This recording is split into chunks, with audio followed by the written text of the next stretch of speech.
আর এই মুহূর্তে সরাসরি চলে যাব কান্দিতে। আমাদের প্রতিনিধি রাজীব চৌধুরী রয়েছেন আমাদের সঙ্গে। রাজীব, কলকাতার ক্ষেত্রে আমরা দেখছি যে ডিসিপি পদমর্যাদা শান্তনু সিনহা বিশ্বাস তার কিন্তু একাধিক ঘনিষ্ঠ আত্মীয়ের বাড়িতে ইডি তল্লাশি অভিযান চালাচ্ছে। কাঁদিতে তার বাড়ি রয়েছে, সেখানেও পৌঁছে গেছেন ইডি আধিকারিকেরা। একাধিক দরজা ভাঙতে হয়েছে তাদের।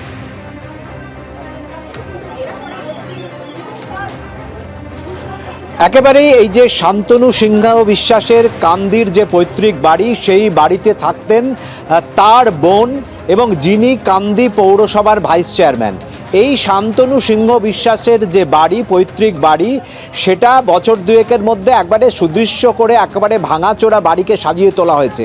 তোমাকে আমি প্রথমেই আমাদের সহকর্মী শুভরাজকে দেখাতে বলবো শান্তনু সিংহ বিশ্বাস তার যে পুরনো বাড়ি, সেই পুরনো বাড়িটা কিভাবে সে নতুন করে একেবারে মানুষের অন্তরালে নিয়ে গেছিল। এই যে তার পুরনো যে প্রাচীর ছিল, সেই প্রাচীরের উপরে প্রায় 3-4 ফুট একটি নতুন প্রাচীর বানায় এবং তারপরে একটা কাঁটা তারের চারিদিকে বেষ্টনী দেয় এবং সঙ্গে সঙ্গে গোটা বাড়িটাকে সিসিটিভিতে মুড়ে ফেলা হয়।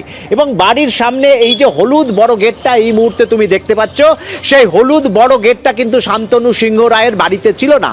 শান্তনু সিংহ রায়ের বাবাও একজন রাজনীতিবিদ ছিলেন, ফলে তাদের এই যে বাড়ির সামনের, শুভরাজ এখন দেখাবে, যেটা সামনে যে জায়গাটা রয়েছে যেখানে ইডি আধিকারিকদের একেবারে সব সার দিয়ে গাড়ি রয়েছে এবং সামনে যে চাতালটা রয়েছে সেটা কিন্তু ওপেন ছিল।